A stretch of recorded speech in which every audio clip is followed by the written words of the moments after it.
S'améliorer en composition passe par des points clés que je vais vous citer. Le simple fait de vous évoquer ces points vont déjà vous aider à vous améliorer en composition. Mais sachez qu'il constitue également le programme de formation composé sur logiciel quand t'as pas fait le conservatoire.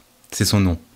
J'en parle un peu plus tard. En partant du principe que vous vous servez d'un éditeur MIDI pour composer simplement des notes et que vous transformerez le son plus tard. Eh bien, le premier point pour s'améliorer en composition, c'est de déployer une méthode pour structurer sa musique et donc développer sa créativité. Très souvent en compo, ce n'est pas le manque d'inspiration qui est problématique, c'est plutôt quoi en faire. Je m'explique. Je pars du principe que quand vous êtes sur votre logiciel pour faire de la musique, c'est que vous avez une idée de génie derrière la tête. Mais trop souvent, vous gâchez cette idée de génie parce que vous êtes bloqué par des détails techniques. Et c'est là que vous commencez par vous épuiser et que le génie disparaît. Alors pourquoi ? Eh bien, premièrement, parce que vous n'avez pas de plan. Ne serait-ce qu'écrire à l'avance à quoi ressemblera votre musique suffirait. Deuxième point, c'est que vous ne savez pas comment est construit une musique dans sa structure et allez sur internet, écoutez des titres, prenez des notes. Où est le refrain ? Pourquoi ? Où est le couplet ? Etc. Essayez de chercher ça. Troisième point, vous n'avez pas de quoi créer un fil conducteur et vous vous éparpillez. Pourquoi ? Justement parce que vous êtes trop inspiré et que vous partez un petit peu dans tous les sens. Et si jamais vous manquez d'inspiration, eh bien, sachez que finalement ces 3 points que je viens de vous citer, ils vont marcher parce que finalement vous allez vous imposer des contraintes et en musique, ou en créativité en tout cas, les contraintes c'est un moteur. Deuxième grand point pour s'améliorer en composition, c'est forger son identité sonore. Alors ça paraît optionnel, mais si vous ne savez pas qui vous êtes en tant qu'artiste, vous ne pouvez pas vous exprimer. Parce que la musique, c'est un art. Si vous ne savez pas quel type de magie vous êtes capable de lancer, vous ne lancerez que des sorts de niveau 1 qui feront 0 dégâts, pour parler en langage de geek. Et donc, vous n'aurez ni charisme, même au son, ni identité sonore identifiable, quelque chose qui fait qu'on sait que ça vient de vous, ni de phrasé. Le phrasé en musique, c'est le langage que vous employez, un petit peu comme le langage de la parole, avec des ponctuations. Et oui, même en composant du MIDI, c'est possible de développer du phrasé, sachez-le.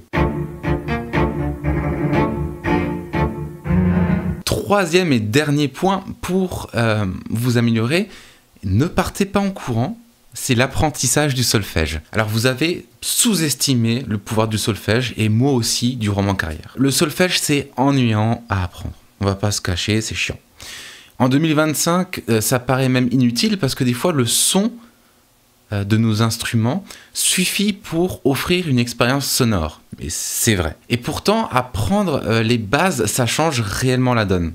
Composer au feeling, quand on a une bonne oreille, ça permet de faire 1, 2 ou 3 bonnes musiques sans aucun problème. On est d'accord là-dessus, mais une fois que vous tournerez en rond, c'est quoi qui va vous faire rebondir? En plus, si vous suivez cette vidéo, c'est qu'a priori, vous êtes équipé d'un éditeur MIDI et qu'il y en a en plus sur n'importe quel logiciel.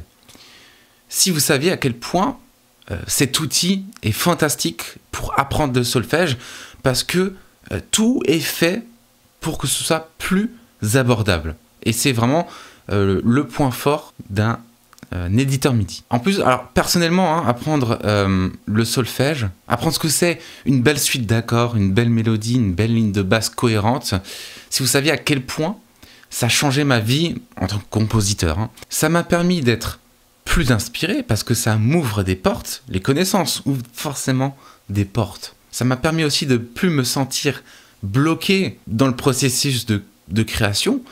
Quand vous construisez une suite d'accords, vous arrivez parfois à construire les 3 premiers accords et vous ne savez pas quoi mettre derrière. Ça, c'est un problème courant et vous connaissez sans doute ce problème. Et apprendre le solfège permet aussi d'avoir le sentiment que tout ce qu'on a fait avant, c'était mauvais, et de comprendre à quel point finalement ça aide à passer du stade de compositeur amateur à compositeur aguerri. Et vous n'avez pas d'excuses aujourd'hui pour vous y mettre, vous pouvez demander à ChatGPT, en plus c'est la version 5 hyper évoluée en ce moment, Demandez-lui une suite d'accords qui va bien dans tel et tel style. Vous serez surpris de à quel point ChatGPT peut vous aider juste en vous donnant des suites d'accords. Tous ces points, je les développe dans mon programme de formation composé sur le logiciel quand tu n'as pas fait le conservatoire. En ce moment, il y a une réduction de moins 63 €. Et en plus de ça, si vous voulez, vous pouvez la payer en 3 fois et sans frais. Donc c'est le beau moment d'investir pour vous-même. C'est valable pendant une semaine seulement.